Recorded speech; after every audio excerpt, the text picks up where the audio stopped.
صلی علی صلی علی صلی علی صلی علی صلی علی نبینا صلی علی محمد صلی علی نبینا صلی علی محمد۔ ایک وہ آیت میں تمہارے سامنے تلاوت کرتا ہوں جس میں رب تبارک و تعالیٰ اپنے بندوں کو تنبیہاً فرماتا ہے۔ رب تبارک و تعالیٰ فرماتا ہے وَإِذَا أَرَادَ اللَّهُ بِقَوْمٍ سُوءًا فَلَا مَرَدَّ لَهَا، جب اللہ تعالیٰ کسی قوم کے ساتھ عذاب کا ارادہ کر لیتا ہے یا اسے ختم کرنے کا یا تباہ کرنے کا ارادہ فرما لیتا ہے تو پھر اسے کوئی نہیں ٹال سکتا۔ فَلَا مَرَدَّ لَهَا، کوئی نہیں ٹال سکتا۔ اور اسی سے پہلے یہ آیت کا ٹکڑا ہے، شاید آپ نے سنا ہوگا، آج ہم سب کو بیدار کرنے کے لیے یہ آیت کا اتنا ٹکڑا کافی ہے۔ میرا مولا فرماتا ہے ان اللہ لا یغیر ما بقوم حتی یغیروا ما بانفسہم، بے شک اللہ تعالیٰ اس وقت تک کسی قوم کی حالت کو نہیں بدلتا جب تک وہ قوم خود اپنی حالت نہیں بدلتی۔ تم یہاں بیٹھ کر کے خود سے کچھ نہ بدلو اور یہ کہو اللہ کی رحمت کب آئے گی، اللہ کی مدد کب آئے گی۔ قرآن پڑھو، اللہ فرما رہا ہے اللہ تمہاری حالت نہیں بدلے گا جب تمہیں خود فکر نہیں ہے اپنی حالت بدلنے کا۔ تم اپنے آپ کو بدلتے نہیں اور زمانہ بدلنے کا سوچتے ہو۔ خود کے اندر ایک چہرہ یعنی سنت کے طور پر رکھنے کی توفیق نہیں ہوتی اور پھر اللہ کی مدد کی اور شریعت کی اور پورے امت اسلامیہ کی دعاؤں کی بات کرتے ہیں۔ اکثر سوشل میڈیا کے بڑے بڑے مناظر جو بیٹھے ہوئے ہیں، ہاں ان کو دیکھو واٹس ایپ پر فیس بک پر جو بڑے بڑے ان کے کمنٹ ہوتے ہیں، وہ مولانا کہاں ہیں، یہ شیخ صاحب کہاں ہیں، فلاں کہاں ہیں، سب کو جھنجھوڑ رہے ہو تم۔ امت کے حالات خراب ہیں، دین کے حالات خراب ہیں، سارا ٹھیکہ ان علماء نے لے رکھا ہے، مشائخ نے ٹھیکہ لے رکھا ہے۔ قرآن تو تمہارے لیے اترا ہے، سب کے لیے اترا ہے۔ جب قرآن بار بار جھنجھوڑ کر کہہ رہا ہے کہ تم اپنے آپ کو بدل لو، خود کو بدلتے نہیں اور الزام اپنے بڑوں پر رکھتے ہو۔ یہی مکہ کے جاہل کیا کرتے تھے، یہی پہلی امتوں کے جو جاہل ہوتے تھے وہ یہی کرتے تھے۔ خود کو بدلنا نہیں ہوتا تو اپنے بڑوں کو کوستے رہتے تھے، ان کی وجہ سے ہم ایسے ہیں۔ وہ لوگ ہی نہیں کر رہے ہیں، مولانا لوگ کچھ بھی نہیں کر رہے ہیں، مشائخ کچھ بھی نہیں کر رہے ہیں۔ میرے عزیزو، یہ بولنا اب ختم کر دیا جائے۔ کیا تمہارے لیے شریعت واضح موجود نہیں ہے؟ رسول پاک صلی اللہ تعالیٰ علیہ وسلم کی سیرت آج تک تم نے کبھی سنا نہیں ہے؟ سنے ہو لیکن اپنے اندر جھانک کر کے دیکھو اب تک عمل کتنا کیا، حضور کے راستے پر اب تک کتنا آئے، پھر بعد میں دوسروں تک انگلی اٹھانا۔ قرآن یہ کہتا ہے کہ اللہ تعالیٰ اس وقت تک تمہاری حالت نہیں بدلے گا جب تک تم خود اپنی حالت نہیں بدلتے۔ اس پر میں ایک واقعہ عرض کرتا ہوں۔ بغداد مقدس میں ایک بڑے بزرگ تھے، محمد جام رضی اللہ تعالیٰ عنہ، بڑے پائے کے بزرگ ہیں، صاحب کرامت بزرگ گزرے ہیں۔ یہ وہ دور تھا جب ہلاکو بادشاہ پوری دنیا میں اپنی درندگی پھیلا چکا تھا، جہاں جاتا تھا قتل عام کرتا تھا، یکے بعد دیگرے وہ ملک فتح کر رہا تھا، لاشوں کے انبار لگا رہا تھا۔ اس کی کرسی تو لوگوں کی لاشوں پر ہی لگتی تھی۔ ہلاکو نام سنا ہوگا آپ نے، بڑا ظالم بادشاہ۔ اور یہ جنگ کرتے کرتے جب اس کا ٹارگٹ بغداد ہو گیا، بغداد اس وقت مرکز اسلام کہلاتا تھا، علماء دین وہاں پر کثرت سے ہوا کرتے تھے، علم کی بڑی بڑی درسگاہیں وہاں پر موجود تھی، دانشور وہاں موجود تھے، صوفیہ موجود تھے۔ تو بغداد میں بڑی بڑی پرانی تاریخی کتابیں موجود تھیں۔ بغداد کو اس نے ٹارگٹ بنایا۔ سنیے، بغداد کو جب ٹارگٹ بنا کر اپنی فوج لے کر وہ بغداد پر چڑھائی کرنے کے لیے نکلا تو بغداد سے کافی فاصلے پر پڑاؤ کیا، ابھی کافی دور تھا، اور اس نے اپنے 2 سپاہیوں کو بھیجا کہ بغداد کا معائنہ کر کے آؤ، دیکھ آؤ لوکیشن کیا کیسا ہے۔ تو اس کے سپاہی جب بغداد کے لیے نکلے تو لوگوں میں ہلچل مچ گئی، بہت سنسنی پھیل گئی کہ ہلاکو قریب آ چکا ہے اور بغداد کو تباہ کرنے والا ہے، کیونکہ سب تباہیاں انہوں نے دیکھ لی تھی۔ ہلاکو نے کیا کون سے شہر برباد کیے، کتنوں کا قتل عام کیا، وہ سب کو پتا تھا۔ تو بغداد کے اکثر لوگ دوڑے دوڑے حضرت محمد جام کے پاس آئے، کہا کہ آپ ہمارے رہبر ہیں، آپ ہمارے رہنما ہیں، اللہ والے ہیں، ہمیں بچا لیں، آپ دعا کریں۔ ہلاکو جیسا ظالم بغداد پر ٹوٹ پڑا ہے۔ وہ اس وقت بیٹھے ہوئے تھے، ان کے ہاتھ میں کھٹوری تھی۔ آپ نے وہ کھٹوری کو یوں پلٹ دیا اور کہا جاؤ اللہ حفاظت فرمائے، اللہ حفاظت فرمائے۔ لوگ چلے گئے، لوگ چلے گئے۔ اللہ والوں کو اللہ تعالیٰ نے یہ اختیار دیا ہے، تصرف دیا ہے، اور ان کی اداؤں کو اللہ قبول بھی کرتا ہے۔ ہوا یہ کہ ہلاکو کے دونوں سپاہی پورے راستے بھر چھان مارتے رہے، ان کو بغداد نظر ہی نہیں آیا، وہ ڈھونڈتے رہ گئے، ان کو صرف میدان ہی میدان، میدان ہی میدان دکھتا تھا، کہیں بغداد دکھتا ہی نہیں تھا۔ وہ واپس لوٹے اور بادشاہ سے کہا کہ بغداد تو ہے ہی نہیں قریب، کہیں پر کوئی شہر ہی نہیں ہے، صرف اور صرف چٹیل میدان ہے۔ تو ہلاکو کو اتنا غصہ آیا ان کی بات پر کہ یہ جھوٹ بول رہے ہیں، دونوں کو اس نے قتل کر دیا۔ کہا جھوٹ بول رہے ہو تم، بغداد کے بالکل ہم قریب آئے ہوئے۔ دوسرے دن بغداد کو اپنے خاص 2 وزیروں کو بھیجا، کہا جاؤ تم دیکھ کر کیا ہو، عام سپاہیوں پر بھروسہ نہیں ہے۔ اپنے معتمد 2 وزیروں کو بھیجا، وہ جب آئے، دوسرا دن تھا، تو پھر لوگوں کو خبر چلی کہ آج ہلاکو کے 2 جاسوس اس کے مخصوص وزیر آ رہے ہیں۔ پھر دوڑے دوڑے حضرت محمد جام کے پاس آئے اور ان سے سفارش کرنے لگے کہ حضور آج وہ اپنے مخصوص جاسوسوں کو بھیج رہا ہے اور وہ بغداد کے قریب آئے ہیں، ہماری بیویاں بیوہ ہو جائیں گی، بچے یتیم ہو جائیں گے، بچا لیں، اللہ کا واسطہ دیتے ہیں۔ حضرت محمد جام نے آج پھر کھٹوری اٹھائی، پلٹ دیا، کہا جاؤ اللہ حفاظت فرمائے۔ چلے گئے، وہ 2 وزیر بھی گھوم پھر کر کے گئے، انہیں بھی بغداد نظر نہیں آیا، صرف چٹیل میدان۔ اللہ والے اپنے کوزے سے جسے چاہے چھپا لیں۔ واپس وہ شام کو لوٹے، ہلاکو کے پاس کہے سچ کہہ رہے تھے وہ دونوں سپاہی، ہمیں بھی بغداد نظر نہیں آیا، ہم غلط راستے پر تو نہیں آئے۔ بادشاہ کو اب غصہ بھی تھا اور تجسس بھی بڑھ گیا کہ ایسا کیسے ہو سکتا ہے۔ اس نے کہا اب معائنے کی ضرورت نہیں، مجھے یہاں سے بغداد کی روشنی نظر آ رہی ہے اور تم کو قریب سے بغداد کیوں نہیں نظر آیا؟ تو پھر تیسرے دن اس نے فوج کی تیاری کر لی کہ نہیں اب معائنے کی ضرورت نہیں، ساری فوج ہی چل پڑے، میرے ساتھ ساتھ چلو اور حملہ ایک ساتھ کیا جائے گا بغداد پر۔ تیسرے دن صفیں لگ گئیں، ہلاکو اس کی سپہ سالاری کر رہا، سربراہی کر رہا تھا، اور جب بغداد کی طرف وہ طبل بجاتے ہوئے، نقارے بجاتے ہوئے نکلے، اب پھر بغداد والوں میں سراسیمگی پھیل گئی۔ اب یہاں پر دوڑ بھاگ، سارے ادھر ادھر کھلبلی مچ گئی۔ پھر دوڑے دوڑے حضرت محمد جام کے پاس آئے، مومنین کا ایک بڑا مجمع آیا، سب رونے لگے، کہا کہ حضور بچا لیں بغداد کو، یہاں امانتیں ہیں بزرگوں کی، یہاں مسلمانوں کا مرکز ہے، بچا لیں۔ حضرت محمد جام تیسرے دن ان کے ہاتھ میں کھٹوری تھی، وہ پلٹ رہے تھے، غیب سے ندا آئی کہ اے میرے بندے اب رک جاؤ، اب رک جاؤ، کب تک تم انہیں اس طرح سے بچاتے رہو گے؟ انہوں نے اب تک اپنی حالت نہیں بدلی، ان کو اپنی حالت پر چھوڑ دو۔ حضرت محمد جام کو حکم ہوا، غیب سے ندا آئی، انہوں نے وہ کھٹوری چھوڑ دی، نہیں پلٹا۔ پھر اس کے بعد ہوا یہ کہ ہلاکو بغداد میں داخل ہو ہی گیا اپنی فوج کو لے کر، اور ایسی تباہی مچائی، ایسی تباہی، اللہ کی پناہ، 1 مہینے تک بغداد میں صرف چیخ ہی چیخ تھی، آوازیں ہی آوازیں تھیں، جس طرف سے گزرتے لاشوں کا انبار تھا، گھر بار جلائے جا چکے تھے، اسلامی ذخیرہ جو لائبریریاں تھیں وہ جلا کر راکھ کر دی گئیں، دریائے دجلہ کا پانی پورا خون سے لال ہو گیا تھا، اور گھوڑے دوڑتے تھے بغداد کی گلیوں میں تو مسلمانوں کے خون سے گھوڑوں کے ٹاپ بھیگ جاتے تھے۔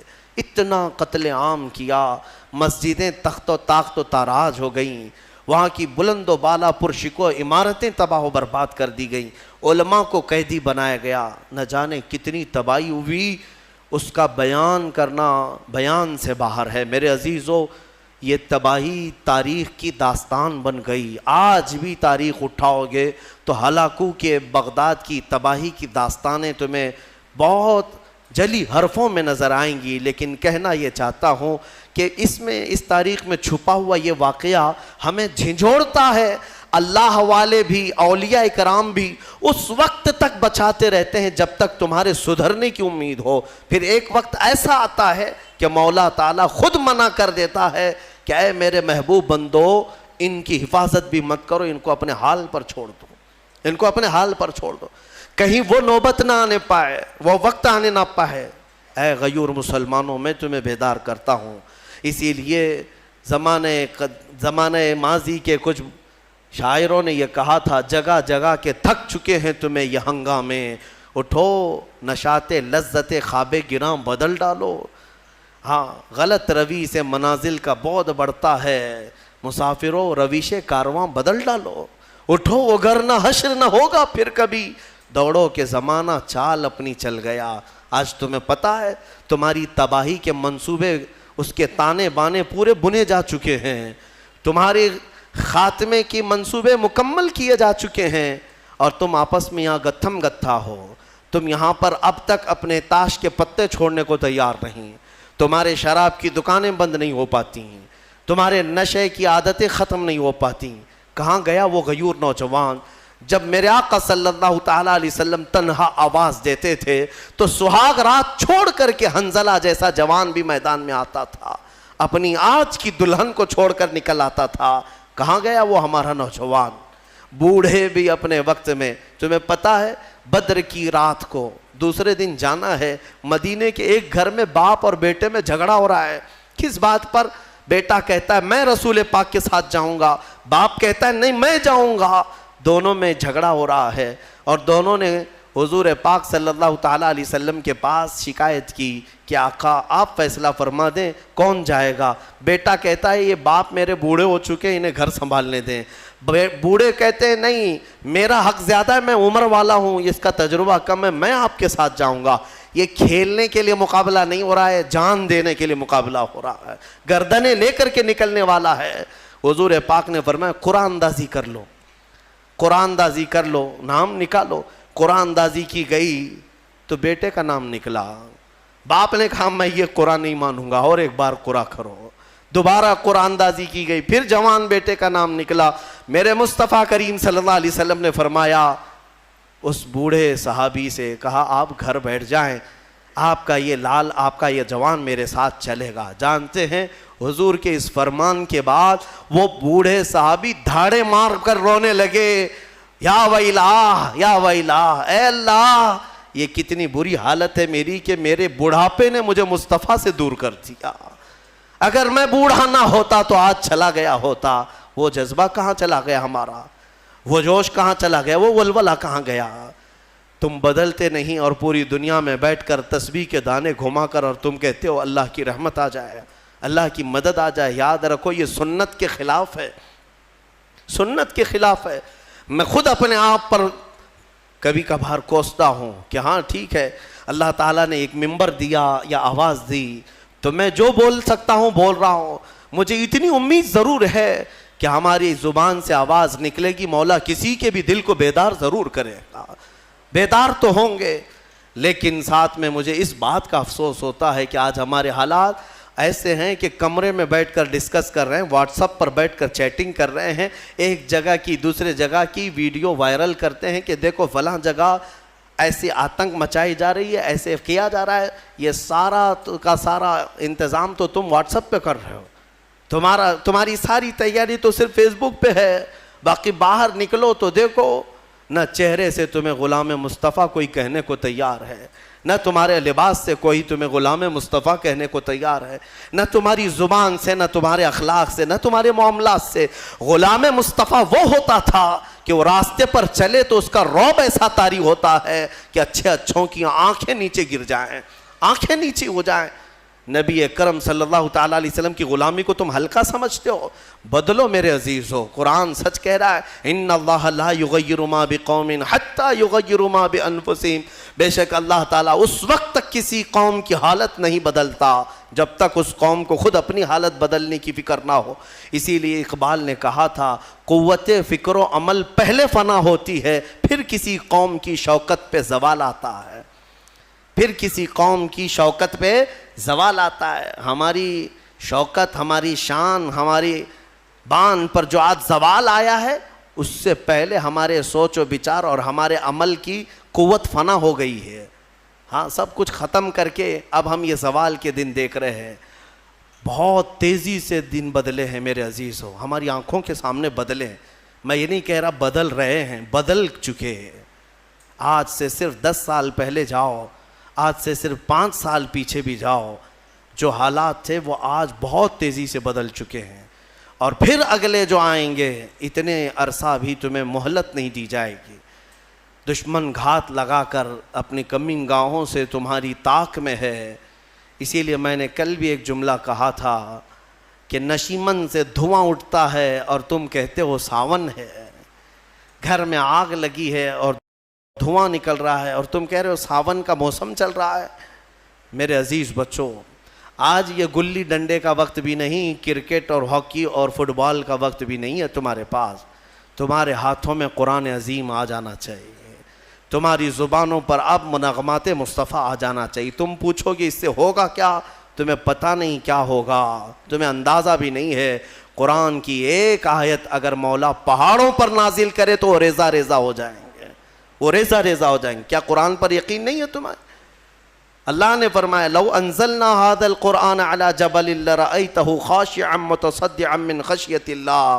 اگر ہم یہ پہاڑوں پر نازل کرتے تو تم دیکھتے کہ اللہ کی خشیت سے یہ ریزہ ریزہ ہو جاتے. آج تمہارے ہاتھوں میں اگر قرآن آ جائے اور تمہارے سینے میں بس جائے، پھر دیکھنا قرآن کی اس طاقت کو لے کر جس راہ سے گزرو گے دشمن ریزہ ریزہ ضرور ہوں گے، ضرور ہوں گے. آج تمہارے پاس جو طاقت ہے، قوت ہے، وہ قرآن ہے اور عشق مصطفیٰ ہے. اور عشق مصطفیٰ نعروں سے نہیں. ہاں، آپ یہی کہیں گے کہ ہم تو عاشقان مصطفیٰ ہیں، ہم میلاد بھی مناتے ہیں، نعتیں بھی پڑھتے ہیں، نعرے بھی لگاتے ہیں سب. اگر نعرے لگانا اور نعت مصطفیٰ پڑھنا ہی عشق مصطفیٰ کی علامت ہوتی تو نہ بدر ہوتی، نہ احد ہوتا، نہ خندق ہوتی، نہ حنین، کچھ نہیں ہوتا. سب صحابہ بیٹھ کر مسجد نبوی میں ہی نعرے لگاتے، سب دشمن فنا ہو جاتے. ایسا نہیں ہے. پہلے میدان میں اپنے عمل کے ساتھ اترو، اپنے عمل کے ساتھ اترو. ہاں، تم حضور پاک صلی اللہ تعالیٰ علیہ وسلم کے عاشق ہو تو عمل کے ساتھ آؤ، تم اپنے آپ کو بدلو. قرآن کی اس محکم آیت کے بارے میں آپ سے کہہ رہا ہوں، اللہ نے سچ فرمایا اس وقت تک وہ حالت نہیں بدلے گا جب تک تم اپنی حالت نہیں بدلتے. اب حدیث سنو. میرے آقا صلی اللہ علیہ وسلم فرماتے ایک بندہ اگر اپنے آپ کو بدلنا چاہے کتنا ٹائم لگنا چاہیے بدلنے میں؟ آپ کو کب تک؟ کچھ تو لمٹ ہوگی. آپ بدلنا چاہیں، حضور فرماتے ہیں اگر کوئی بدلنا چاہے اور نکل پڑے مولا کے راستے پر، حضور فرماتے ہیں کہ اگر وہ ایک بالشت آگے بڑھے گا تو رب تبارک و تعالیٰ کی رحمت ایک ہاتھ آگے بڑھ جائے گی. اگر وہ چل کر کے آئے گا تو مولا کی رحمت دوڑ کر اسے لے گی. ہاں، تمہارے صرف اٹھنے کی دیر ہے. تم نے بنی اسرائیل کے اس شخص کے بارے میں سنا نہیں؟ حدیث پاک میں، صحیح حدیث پاک، جس نے 100 لوگوں کا قتل کیا تھا. 100 لوگوں کا قتل کیا اور توبہ کے ارادے سے وہ نکلا. اسے ایک عالم دین نے بتایا کہ جاؤ بیت المقدس کی طرف، اللہ کے گھر کی طرف، تم جاؤ وہاں توبہ کرو، اللہ تعالیٰ تمہاری توبہ قبول کرے گا. وہ اپنے گھر سے نکلا، بیچ راستے میں اس کا انتقال ہو گیا. توبہ کرنے کی مہلت بھی نہیں آئی، ابھی اس جگہ پہنچا بھی نہیں تھا. یہ صرف اور صرف نکلا ہے اپنے آپ کو بدلنے کے لیے اور بیچ میں موت بھی آ گئی. اور حدیث پاک میں عذاب کے اور رحمت کے دونوں فرشتے آئے. عذاب کے فرشتے جہنم میں لے جانے کے لیے، رحمت کے فرشتے جنت میں لے جانے کے لیے. کیوں؟ دونوں یہ کہہ رہے تھے، عذاب والے کہ یہ 100 قتل کر چکا ہے، گنہگار ہے. رحمت والے کہتے نہیں، توبہ کی نیت سے نکلا تھا، صاف ہو رہا تھا. جبرائیل امین کو حکم بنا کر اللہ نے اتارا کہ دیکھو ان دونوں کے درمیان فیصلہ کرو. کیسے فیصلہ؟ اس کے گھر سے بیت المقدس تک کی زمین ناپو، یہ جہاں گرا ہے دیکھو، اگر بیت المقدس سے قریب ہے تو جنت والے لے جائیں، اگر دور گرا ہے تو دوزخ والے لے جائیں. ناپا گیا تو برابر بیچوں بیچ وہ انتقال کر کے گرا ہے، بیچوں بیچ، ادھر بھی برابر ہے ادھر بھی برابر ہے. اب کیا فیصلہ کیا جائے؟ دونوں جگہ کی مسافت سیم ہے، تو رب تبارک و تعالیٰ نے فرمایا جبرائیل امین سے، جبرائیل دیکھو منہ کس طرف کیا ہوا ہے۔ دیکھا گیا کہ وہ بیت المقدس کی طرف، اور ایک حدیث میں اللہ والوں کی بستی کی طرف منہ کیا ہوا تھا جب مرا ہوا تھا۔ رب تعالیٰ نے فرمایا رحمت والوں کو دے دو، رحمت والوں کے حوالے کر دو، اسے جنت لے جائیں۔ بدلنا چاہو تو مولا تعالیٰ اتنا تیز تمہیں بدل دیتا ہے، اور نہیں بدلنا چاہو تو تمہیں اسی طرح چھوڑ دیتا ہے۔ تو کچھ تو ہونی چاہیے ہمارے اندر احساس بدلنے کا۔ صرف اور صرف اگر کسی کو ایسا لگتا ہے کہ تقریریں سننا یہ ایک انٹرٹینمنٹ ہے، تو میں کہتا ہوں یہ سننا بھی چھوڑ دو۔ اگر علماء کی تقریریں یا ہمارے بیانات سنتے ہو تو تمہاری زندگی میں انقلاب آنا چاہیے، تبدیلی کا مزاج پیدا ہونا چاہیے، کہ کل تک میری نمازیں قضا ہوتی تھی، آج میں نماز کی پابندی کر لوں، اسی لیے کہ مجھے کل قیامت کے دن حساب دینا ہے۔ اور اس کے علاوہ آج کے حالات کیا جھنجھوڑتے نہیں ہیں تمہیں؟ آج کے حالات نہیں جھنجھوڑ رہے تمہیں؟ ظالم سر پر آپ ننگا ناچنے کے لیے تیار کھڑے ہیں۔ وہ دن تمہارے سامنے آئیں گے، تم دیکھو گے کہ بچوں کے خون سے یہ ہولی کھیلیں گے۔ ہاں یہ دن آئیں گے، قریب ہے۔ ہر جگہ پر فتنہ و فساد، ہر جگہ پر خون ریزی، ہر جگہ پر قتل و غارت۔ حضرت نعمت اللہ شاہ کرمانی 800 سال پہلے کے ایک بزرگ ہیں، ان کی پریڈیکیشن بہت مشہور ہے۔ انہوں نے جو پیشن گوئیاں 800 سال پہلے کی تھیں وہ سب کی سب آج ثابت ہوتی نظر آ رہی ہیں۔ انہوں نے ہندوستان کے پورے حالات کے بارے میں پیشن گوئیاں کی ہیں، ان کی پوری کتاب موجود ہے فارسی میں۔ انہوں نے اپنے زمانے کے بعد ہونے والے حالات میں سب بتایا، کون سا بادشاہ آئے گا، کتنے سال حکومت کرے گا، کیا کیا ہوگا، اور آج کے حالات تک انہوں نے بیان کیے۔ اس میں انہوں نے ایک بات یہ بھی بیان کی ہے، میں یہ نہیں کہتا کہ ہم جو ہے آنکھ بند کر کے ہر چیز پر یقین کریں گے، مستقبل جو بھی ہے وہ اللہ کے دست قدرت میں ہے، اللہ ہی بہتر جانتا ہے، لیکن بزرگوں نے علم لدنی سے، اللہ تعالیٰ کا جو خاص علم انہیں ملا ہو، اس سے کبھی کبھار کچھ باتیں بیان کرتے ہیں۔ انہوں نے یہ بیان کیا کہ ایک وقت آئے گا ہند پر، جب دریائے اٹک کا ایک نام لیا انہوں نے، یا پھر تبت کے پاس، کہ ایک دریا ہے یا ایک میدان ہے، وہ 3 بار پورے خون سے بھر جائے گا، اتنا قتل عام کر دیا جائے گا۔ سوچ سوچ کر کے کبھی ہمارے رونگٹے کھڑے ہو جاتے ہیں۔ عزیزان گرامی وقار، جب بارش بہت تیز آتی ہے تو پھر لوگ چھت کے نیچے چلے آتے ہیں یا چھاتا نکال لیتے ہیں، اور تم کون سی زندگی گزار رہے ہو؟ فتنوں کی بارش اور ظلم کی بارش اتنی تیز ہو چکی کہ تم مصطفیٰ کریم کی چھت کے نیچے بھی آنا نہیں چاہتے، اور نہ ہی اخلاق مصطفیٰ کی چھتری لینا چاہتے ہو۔ کون سی زندگی میں ہو؟ بدلو اپنے آپ کو، میرے رب تبارک و تعالیٰ کا فرمان حق ہے، ورنہ حالات ہم نے یہ بھی دیکھے ہیں۔ زندگی تمہاری 80 سال کی ہو جائے، اگر ایک جگہ بیٹھ کر کے تم انتظار کرتے رہے تو کچھ تبدیل نہیں ہونا ہے۔ وہ خالق اسباب ہے، ساری چیزیں اسباب پر رکھا ہے۔ مولا اگر چاہے تو ڈائریکٹ آسمان سے تمہارے منہ میں روٹی ڈال دے، لیکن اس کی مرضی ایسی نہیں۔ اس کی منشا یہ ہے کہ پہلے بیج بو، پھر فصل آئے، پھر اس کے بعد کٹائی ہو، پھر اس کے بعد پسائی ہو، پھر آٹے کی گندھائی ہو، پھر اس کے بعد روٹی بنے، پھر توے پر جائے، پھر پک کر تمہارے منہ میں آئے۔ اتنی منزلوں سے گزار کر کے تمہارے منہ تک لاتا ہے، لیکن کیا وہ ان منزلوں کا محتاج ہے؟ وہ ڈائریکٹ تمہیں رزق کھلا سکتا ہے، لیکن اس نے پوری کائنات کو اسباب پر رکھا ہے۔ اس لیے میں تمہیں سمجھا رہا ہوں کہ صرف اور صرف تم اس یقین پر نہیں رہنا کہ ہم ان کا دامن پکڑیں، ان کا دامن پکڑیں، سب ہو جائے گا۔ دامن پکڑے رہو لیکن حرکت بھی کرتے رہو۔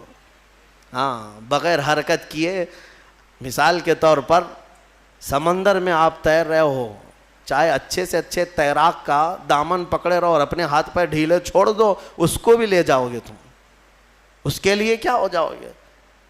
میرے عزیزو، آپ اپنے ہاتھ پیر تو چلاؤ، عمل کے میدان میں آپ خود تو آؤ۔ اب یہ آیات کریمہ کے بعد جو آخری میں ہم نے آیت تلاوت کی ہے وہ یہ تھی. اللہ تعالیٰ فرماتا ہے, یہ ہمارے حوصلے کے لیے بھی ہے. اللہ تعالیٰ فرماتا ہے وَلَا تَحْسَبَنَّ اللَّهَ غَافِلًا عَمَّا يَعْمَلُ الظَّالِمُونَ. لوگوں ہرگز یہ گمان مت کرنا کہ اللہ ظالموں کے کاموں سے بے خبر ہے. ظالموں کے کسی کام سے اللہ بے خبر نہیں. وہ جو کچھ بھی کر رہے ہیں مولا سب دیکھ رہا ہے, ہر چیز دیکھ رہا ہے, اور انجام بہت قریب ہے. انما یؤخرہم لیوم, اللہ انہیں ڈھیل دیا ہوا ہے. قرآن میں رب تعالیٰ فرماتا ہے انہیں ڈھیل دیتا ہے اس دن کے لیے جب سب کی آنکھیں دیکھیں گی کہ یہ کس پلٹی کھائیں گے, کیسی پلٹی کھائیں گے. اب میں یہاں پر بھی یہی کہوں گا کہ ظالم جس قدر بھی ظلم کر لیں, ایک وقت آئے گا جب میرے مولا کی پکڑ ہوگی. چنگیز نہیں بچا, ہلاکو نہیں بچا, فرعون, قارون, شداد, حامان, ابو جہل, ابو لہب, یہ سب اپنے ظلم کی داستان لکھ کر کے چلے گئے. ان کے نشانات نہیں رہے تو فی زمانہ ہمارے زمانے کا بھی کوئی ظالم زندہ نہیں رہے گا. رب تبارک و تعالیٰ کی پکڑ آئے گی, آئے گی. یہ اور بات ہے کہ ایک بڑے بزرگ نے لکھا ہے, وہ بہت اچھی لگی مجھے بات. فرمایا کہ اگر اللہ تبارک و تعالیٰ کسی قوم سے ناراض ہو, اللہ کسی قوم سے ناراض ہو تو سزا کے طور پر انہیں حاکم ظالم دے دیتا ہے. ظالم حاکم ہی اس قوم کی سزا ہے. اکثر یہ دیکھا گیا ہے کہ قوم کی سزا ظالم حاکم ہی بن جاتا ہے. رب تعالیٰ کی طرف سے ایسے یہ انجام ہوتے ہیں میرے عزیزوں. پھر جب اجتماعی توبہ کرو گے, اپنے آپ کو بدلو گے, تو مولا بھی یہ کائنات کے سارے اس نظام کو بدل دے گا. اور ایک آیت یہ بھی میں سنا دوں, اللہ فرماتا ہے اگر تم نہیں چینج ہونا چاہتے, طے کر کے رکھے ہو کہ جیسے ہم ویسے ہی رہیں گے, بولنے دو مولانا لوگوں کو, ہم جیسے ویسے ہی رہیں گے.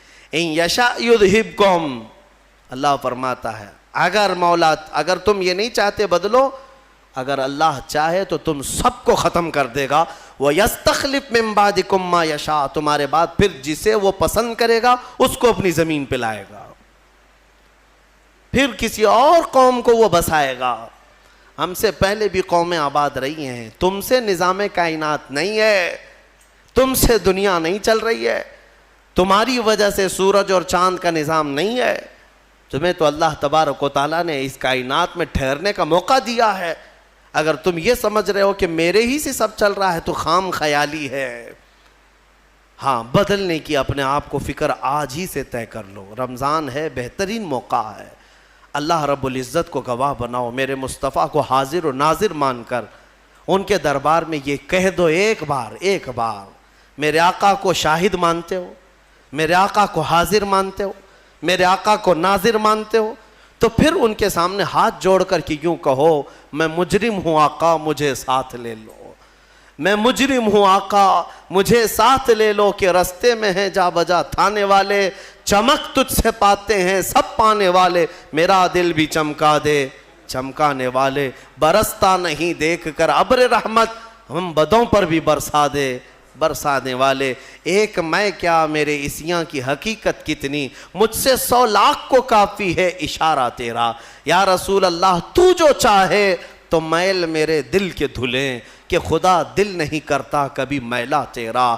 یا رسول اللہ تیرے ٹکڑوں پہ پلیں غیر کی ٹھوکر پہ نہ ڈال, جھڑکیاں کھائیں کہاں چھوڑ کے صدقہ تیرا. گندے نکمے کمی مہنگے ہیں کوڑی کے 3, کون ہمیں پالتا تم پہ کروڑوں درود. اور بے ہنر و بے تمیز کس کو ہوئے ہیں عزیز, ایک تمہارے سوا تم پہ کروڑوں درود. کر کے تمہارے گناہ مانگے تمہاری پناہ, اور تم کہو دامن میں آ تم پہ کروڑوں درود. بخش دو جرم و خطا تم پہ کروڑوں درود. گرچہ ہیں بے حد قصور تم ہو عفو و غفور, گرچہ ہیں بے حد قصور تم ہو عفو و غفور. بخش دو جرم و خطا تم پہ کروڑوں درود. رزق کے قاسم ہو تم, خلق کے حاکم ہو تم, جو ملا تم سے ملا تم پہ کروڑوں درود. یا رسول اللہ تم ہو حفیظ و مغیث, کیا ہے وہ دشمن خبیث، تم ہو حفیظ و مغیث، کیا ہے وہ دشمن خبیث، تم ہو تو پھر خوف کیا، تم پہ کروڑوں درود۔ بس یہ اعلیٰ حضرت نے ہمیں سکھایا ہے، یہ اعلیٰ حضرت نے ہمیں سکھایا ہے۔ جس دن تم بیدار ہو کر میرے نبی کو شاہد مان کر کے یہ کہہ لوگے، انشاءاللہ وہ بدلیاں چھٹ جائیں گی، وہ ابر ہٹ جائے گا، یہ ظالموں کی نحوست ختم ہو جائے گی۔ دیکھنا تم اپنی آنکھوں سے ان کیڑوں کو مرتے ہوئے دیکھو گے، تم اپنی آنکھوں سے ان دجالوں کو تباہ ہوتے ہوئے بھی دیکھو گے۔ انشاءاللہ ایک دن میری یہ قوم بدل جائے گی۔ تو اقبال نے بھی کہا تھا کہ کفر دم توڑ دے گا ٹوٹی ہوئی شمشیر کے ساتھ، گر تم نکل آ جاؤ ایک بار نعرے تکبیر کے ساتھ۔ بس ایک بار تم نکل آؤ نعرہ تکبیر کے ساتھ، وہ نعرہ نہیں جو صرف اور صرف تم اپنے لیے لگاتے ہو یا پھر انٹرٹینمنٹ کرتے ہو، بلکہ وہ نعرہ جو کبھی ابو عبیدہ بن جراح سے نکلا تھا، کبھی خالد بن ولید کی زبان سے نکلا تھا، کبھی حمزہ بن عبد المطلب سے نکلا تھا۔ ان کی زبانوں سے جو نعرہ نکلتا تھا وہ روح سے نکلتا تھا اور ان کا یقین کامل ہوا کرتا تھا، چاہے دنیا کی ساری طاقتیں سامنے ہو، مولا میرے ساتھ ہے۔ انشاءاللہ العزیز وہ وقت تبدیلی کا ان قریب آئے گا۔ مجھے امید ہے امام مہدی کو ابھی آنا ہے، عیسیٰ علیہ السلام کو ابھی اترنا ہے، اور پوری دنیا میں اسلام کا پرچم ابھی لہرانا باقی ہے۔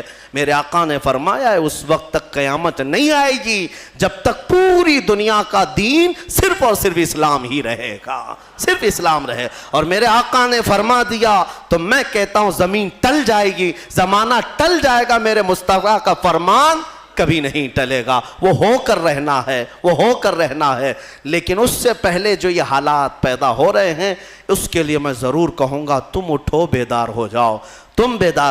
ہاں ظالموں کے لیے اللہ فرماتا ہے انہیں ڈھیل دیا ہے، اور ناچو جتنا ناچنا ہے، اور ظلم کرو جتنا ظلم کر سکتے ہو، پھر مولا کی رسی تمہیں ایک دن پکڑے گی اور ایسے باندھا جائے گا کہ تمہارے پاس کچھ نہیں ہوگا۔ تمہیں پتہ ہے ابرہا کو کتنا گھمنڈ تھا، کئی ہاتھیاں لے کر کے وہ خانہ کعبہ کو ڈھانے کے لیے آیا تھا، مکہ والوں کی طاقت نہیں تھی مقابلہ کرنے کی۔ مولا کریم نے چھوٹی چھوٹی چڑیوں سے ایسا تباہ کیا کہ قرآن کہتا ہے کعصف مأکول، وہ بادشاہ ابرہا اور اس کی فوج ایسے دکھتے تھے جیسے کسی نے مرغی چھیل کر کے کھا کر کے چھوڑا ہوا ہو، جیسے کوئی مرغی کھا کر گوشت کھا کر کے ہڈیاں چھوڑ دیتا ہے۔ پوری فوج کی درگت ایسی بنی ہوئی تھی، ہلاک و برباد ہو کر کھائے ہوئے مرغیوں کی طرح نظر آتے تھے۔ وہ دن آئے گا جب یہ سارے کیڑے مکوڑوں کی بھی اللہ وہی حالت بنائے گا۔ شرط یہی ہے کہ تم مصطفیٰ کریم کی غلامی میں آ جاؤ، ایک بار تم اپنے آپ کو بدل لو اور تمہاری آنکھوں سے بھی نظر آنے لگ جائے، تمہارے چہرے سے بھی نظر آنے لگ جائے، تمہارے لباس سے بھی، تمہارے اخلاق سے بھی نظر آنے لگ جائے کہ یہ رہتا یہاں پر ہے لیکن بدن میں خوشبو مدینے کی آیا کرتی ہے۔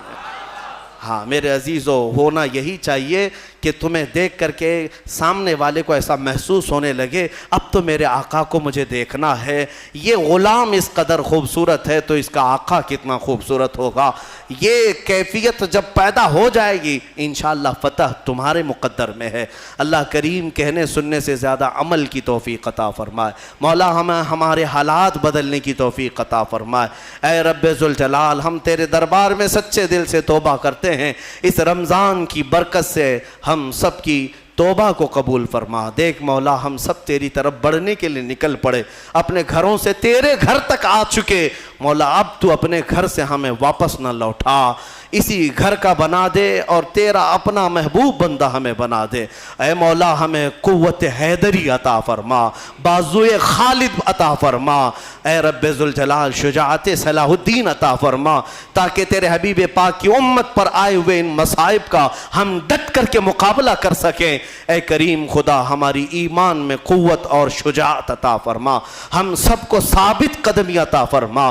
مولا ہماری قوم کے بچوں کو، جوانوں کو، بوڑھوں کو، ہمارے علماء کو، مشائخ کو بزدلی سے نجات عطا فرما دے، بزدلی سے آزاد فرما دے۔ مولا جب تک جئیں سر اٹھا کر تیرے حبیب کی غلامی میں جئیں، اور جب موت کا وقت آئے تو مولا تیرے نعروں کے ساتھ ہمارا لاشا اٹھایا جائے۔ وآخر دعوانا الحمد